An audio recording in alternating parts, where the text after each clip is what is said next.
दोस्तों नमस्कार, स्वागत है फिर से आपका एक्सिस इंस्टीट्यूट के यूट्यूब चैनल पर। वादे के मुताबिक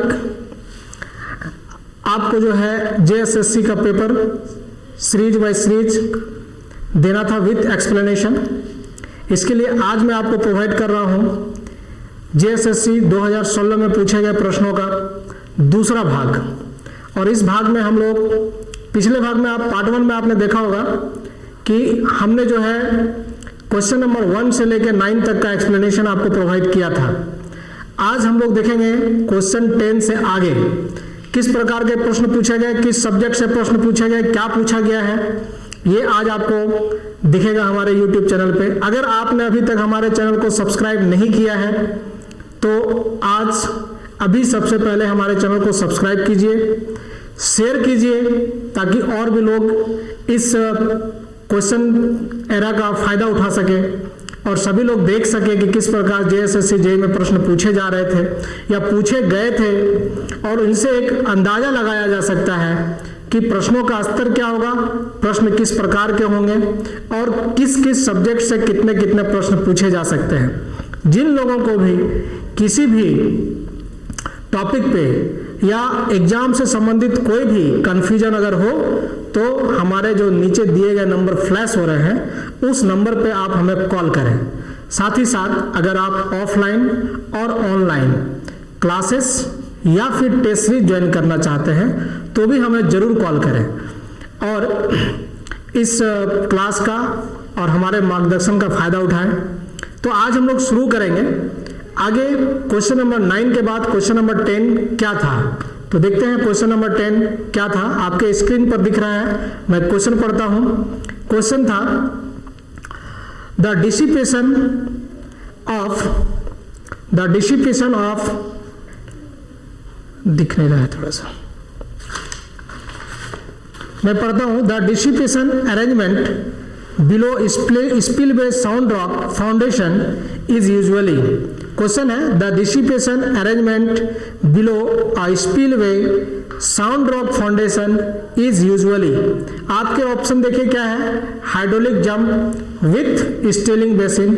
दूसरा क्वेश्चन है स्क्यू जंप बकेट, और तीसरा है बेल स्टीलिंग बेसिन, और चौथा है अप टर्न बकेट। अब देखिए सबसे पहले हमको यह समझना पड़ेगा कि ये होता क्या है, आखिर हमको एनर्जी डिसिपेशन का जरूरत ही क्यों पड़ता है। इन सब चीजों को पहले समझ लीजिए। तो होता क्या है कि जब सब critical flow super critical flow के साथ मिक्स होता है, मिलता है, सब क्रिटिकल फ्लो और सुपर क्रिटिकल फ्लो, इस कंसेप्ट को समझने के लिए आपको फ्लूइड मैकेनिक्स की तरफ जाना पड़ेगा। क्योंकि यहाँ पर हम टॉपिक वाइज और क्वेश्चन वाइज एनालिसिस कर रहे हैं तो बहुत अंदर हम डिस्क्रिप्शन में नहीं जाएंगे, लेकिन आप थोड़ा सा समझिए कि जब सब critical flow super critical flow से मिक्स होता है, मिलता है, तो उस केस में क्या है कि हाइड्रोलिक जंप का फॉर्मेशन होता है। जब सुपर क्रिटिकल फ्लो है ना, जब इस तरह से मान लेते हैं यहाँ पे हमने वियर या बराज बना दिए हैं, बियर और बराज हमने बनाए हैं यहाँ पर, तो अब यहाँ से अगर वाटर फ्लो हो रहा है तो ये इस तरह से फ्लो होने पर ये जो चैनल है हमारा, चैनल में जो आगे रिवर या चैनल जो भी है उसमें जो हमारा वाटर है, इन दोनों के वेलोसिटी के मिक्सअप के वजह से एक हाइड्रोलिक जंप का फॉर्मेशन होता है। या सिंपल आप अपने जो दिनचर्या है उसमें भी आप हाइड्रोलिक जंप देख सकते हैं। अगर आप पिकनिक मनाने गए हो नदी के किनारे या फिर कहीं इस जगह पर जाते हैं तो जब देखते हैं कि रिवर में क्या होता है, पानी जब फ्लो करता है तो पानी के फ्लो करने पर क्या होता है कि स्टोन से टकराने पर क्या होता है कि वहां पर एक हाइड्रोलिक जंप का फॉर्मेशन होता है। तो ये हाइड्रोलिक जंप है। हाइड्रोलिक जंप के फॉर्मेशन होने से क्या होगा, अगर वाटर यहां पर आया और ये पूरा जंप कर गया, इस प्रकार से ऊपर की तरफ चला गया, यानी कि रैंडमली इसके लेवल में राइज आ गया, तो राइज आने के वजह से क्या होगा कि यहाँ पर जो आपका सॉइल है, यहाँ पर जो सॉइल स्ट्रेटा है, यहाँ पर यह जो फाउंडेशन है आपका, वो फाउंडेशन क्या होगा, वो फाउंडेशन जो है आपका टूट सकता है, ब्रेक हो सकता है, फेल हो सकता है। उसी चीज को बचाने के लिए कि जो हमारा फाउंडेशन है उस चीज को बचाने के लिए ही हम लोग क्या करते हैं कि हम लोग यहाँ पर एनर्जी डिसिपेटर लगाते हैं। एनर्जी डिस्ट्रीब्यूटर क्या करता है कि इस एनर्जी को डिस्ट्रॉय कर देता है और एनर्जी को डिस्ट्रॉय करके जो वाटर आ रहा था उसके एनर्जी को कम करता है। मतलब जो हाइड्रोलिक जंप के केस में जो आपका एनर्जी डेवलप हुआ है उस एनर्जी को ये कम करता है। अब क्या है कि हाइड्रोलिक जंप में आपका क्या होता है कि जंप इक्वेशंस होते हैं। अब वो इक्वेशन में लिख रहा हूं यहां पर। अब देखिए कि y2 बराबर क्या हो गया -y1/2 plus under root y1 square by 4 plus 2q square by gy1। This is the equation of ये है आपका। देखिए इसमें दो डेप्थ है। पहला डेप्थ जो है y1 है और दूसरा डेप्थ है जो y2 है। y1 डेप्थ का मतलब क्या है? y1 डेप्थ का मतलब यहां पर ये है कि जंप के पहले जो डेप्थ था, the depth before the jump के पहले जो डेप्थ था दैट इज y1, और y2 डेप्थ जो है वो डेप्थ के बाद का है। मतलब जंप के बाद का जो डेप्थ था वो y2 है। सो ये जो y1 है इसको आप निकाल सकते हैं। इसके लिए हमें निकालने के लिए हमारे पास फार्मूला है, इट कैन बी कैलकुलेटेड। इसको हम लोग कैलकुलेट कर सकते हैं। ऊपर से आ रहा है, अगर ये एच हाइट से आ रहा है तो y1 निकल सकता है हमारा, और y2 जो है इस फार्मूला से कैलकुलेट कर सकते हैं। y1 हमारा फिक्स है, लेकिन y2 जो है ये डेप्थ डिपेंड करेगा कि इस चैनल में वाटर कितना है। तो चैनल में जो वाटर होता है that water is known as tail water depth. वो जो चैनल में वाटर है उसमें जो डेप्थ होगा that water is known as tail water depth. और हम लोग जब एक ग्राफ ड्रॉ करते हैं डेप्थ और डिस्चार्ज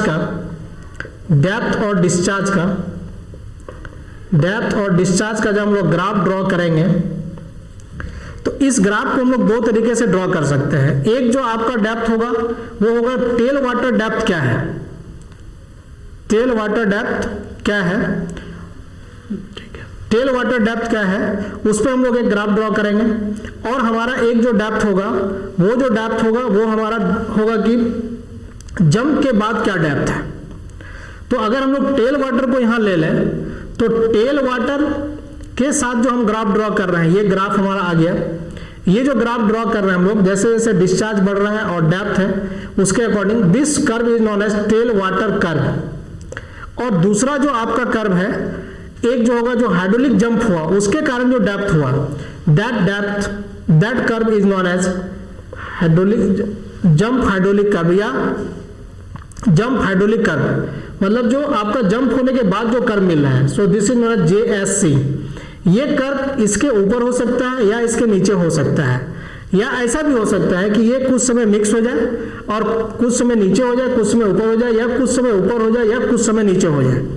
जब ये डेप्थ इस प्रकार से हो कि टेल वाटर कर्व जो है हमारा, यानी ये टेल वाटर कर्व जो है हमारा, ये हमेशा JSC जंप हाइड्रोलिक कर्व जो है, जंप या फिर जंप हाइट कर्व जो है, जंप हाइट कर्व के हमेशा अगर नीचे है किसी भी डिस्चार्ज के लिए, चाहे आपका डिस्चार्ज कुछ भी हो, ब्राइज के ऊपर या वियर के ऊपर, अगर आपका tail water curve jump height curve से नीचे है हमेशा के लिए किसी भी डिस्चार्ज पर, तब इस केस में क्या होगा, यानी कहने का मतलब टेल वाटर डेप्थ जो है वो कम है और ये आपका ज्यादा है। तो उस सिचुएशन में क्या होता है कि यहां पर एक बहुत बड़ा जंप क्रिएट होता है। उस जंप्स में जो एनर्जी डेवलप होगा उस एनर्जी को डिसिपेटेट करने के लिए हम लोग इस केस में साउंड रॉक अगर है, वहां पर हमारा फाउंडेशन में साउंड रॉक है, तो साउंड रॉक पे हम लोग क्या है स्काई जंप बैकेट बनाते हैं। इसलिए आपका जो आंसर होगा यहाँ पर एनर्जी डिसिपेटर का वो होगा sky jump baked. Next question देखते हैं, क्वेश्चन नंबर 11। क्वेश्चन नंबर 11 कह रहा है आपको, क्वेश्चन नंबर 11 है which of the structure have substantial wind pressure. अब देखिए आपके पास चार ऑप्शन है, chimney, residence, road, railway, track. देखिए हमने क्या बताया आपको, आपके पास क्वेश्चन क्या है, क्वेश्चन है कि इसमें से कौन सा स्ट्रक्चर है जो क्या कर रहा है, जो सब्सटेंशियल विंड प्रेशर जिसपे सब्सटेंशियल लगता है, मतलब जिसपे विंड प्रेशर एक्ट कर रहा है ज्यादा। तो आप देखिए रोड पर विंड प्रेशर में कोई मामला नहीं है, रेसिडेंस पे कोई मामला नहीं है, फिर आपका क्या रेलवे ट्रैक इस पे होगा नहीं, तो इसमें कुछ समझने की जरूरत ही नहीं है, सिंपल सा आंसर होगा इसका चिमनी। तो इसका आंसर होगा चिमनी। नेक्स्ट क्वेश्चन देखते हैं हम लोग, question number 12। In cold weather countries cement preferred is, चलिए देखिए अभी क्वेश्चन बहुत अच्छा है, आपके पास 4 ऑप्शन है, ordinary Portland cement, pozzolana cement, calcium chloride cement और लो हीट सीमेंट। देखिए क्या है, कोल्ड वेदर में हम लोग कौन सा सीमेंट का यूज करते हैं, तो कोल्ड वेदर में हम लोग कौन सा सीमेंट का यूज करते हैं वो समझना होगा आपको। तो कोल्ड वेदर मतलब वहां पर हीट बहुत कम है, कहने का मतलब सीमेंट को जल्दी से हार्डन होना जरूरी है।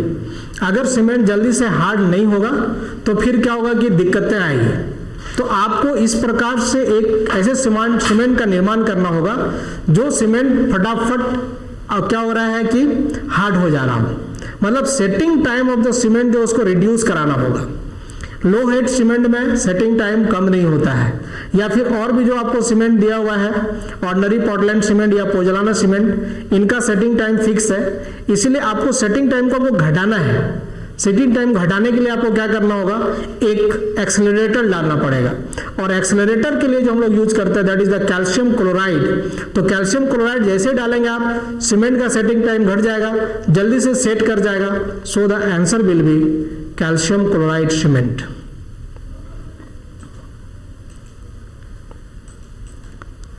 अब देखिए next, quantity of 1 metre into 1 metre into 1 metre inside dimension of water tank is what. तो ये सिंपल सा फॉर्मूला है। अब देखिए आपके पास एक टैंक है जिसका डायमेंशन आपको दिया हुआ है 1 metre into 1 metre into 1 metre.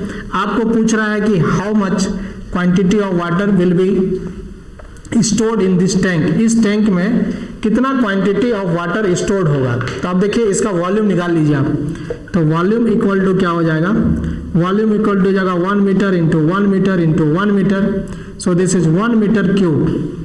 और आप जैसा जानते हैं कि 1 मीटर क्यूब में होता है 1000 litre, so the answer will B 1000 litre. तो ऑप्शन आप देखिए क्या क्या है, 1000 लीटर है, फिर 500 लीटर है, फिर 750 लीटर है, फिर 1250 लीटर है। So answer will B 1000 litres. Next question देखते हैं हम लोग। When the speed of traffic flow becomes 0, then traffic density becomes 0, whereas traffic volume attains maximum value. Second option है traffic density and traffic volume both attain maximum value.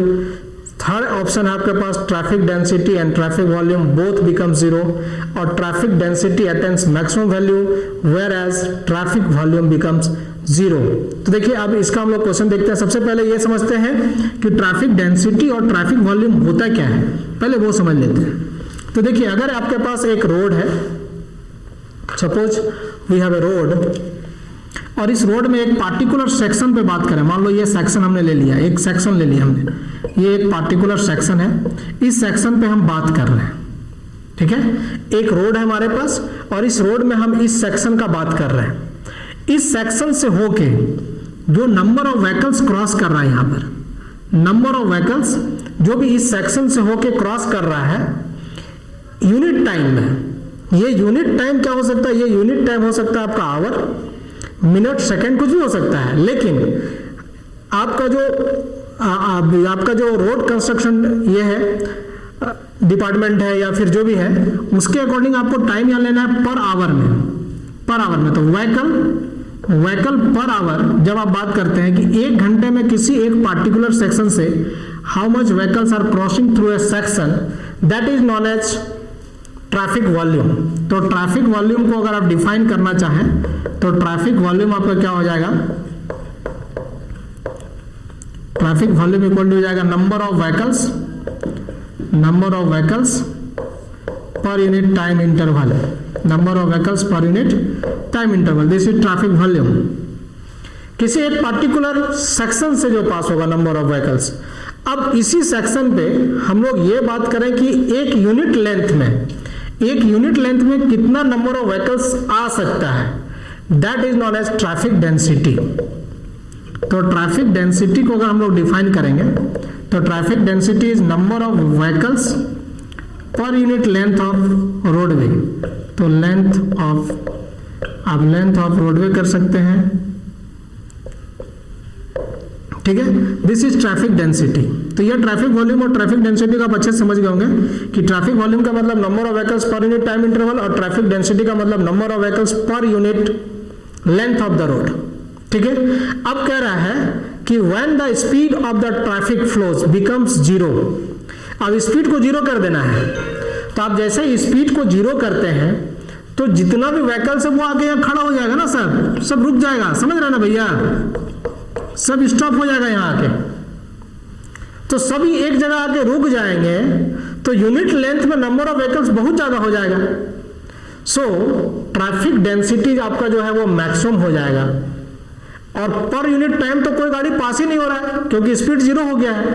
तो number of vehicles per unit time तो कुछ pass ही नहीं हो रहा है। All the vehicles are in stationary state, सभी व्हीकल्स स्टेशनरी स्टेट में आ गए, सभी रुक गए हैं। इसका मतलब ट्रैफिक वॉल्यूम जो है वो जीरो हो जाएगा और ट्रैफिक डेंसिटी जो है वो मैक्सिमम हो जाएगा। So your answer will B traffic density attains maximum value whereas traffic volume becomes zero. So the correct answer of this question is option number D. Next question. The shear force at any section of a beam is equal to the algebraic sum of the forces. देखिए ये simple सा question है, shear force को हम लोग कैसे define करते हैं।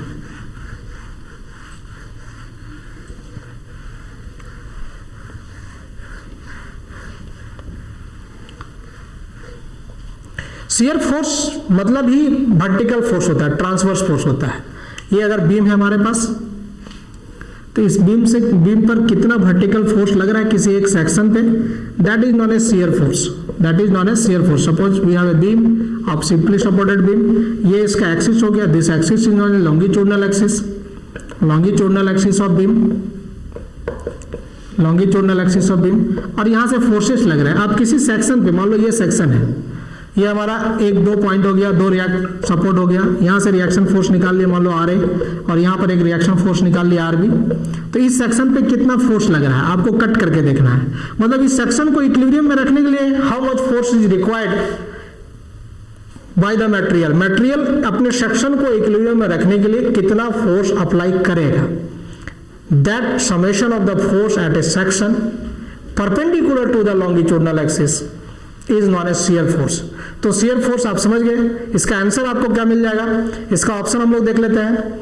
The shear force at any section of a beam is equal to the algebraic sum of the forces perpendicular to the plane of the beam, parallel to the axis of the beam, perpendicular to the axis of the beam and parallel to the plane of the beam. So correct answer is C, perpendicular to the axis of the beam.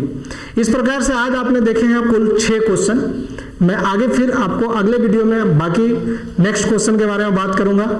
आज आप यहीं तक रहिए, नमस्कार, खुश रहिए और हमारे चैनल को सब्सक्राइब करते रहिए। Thank you.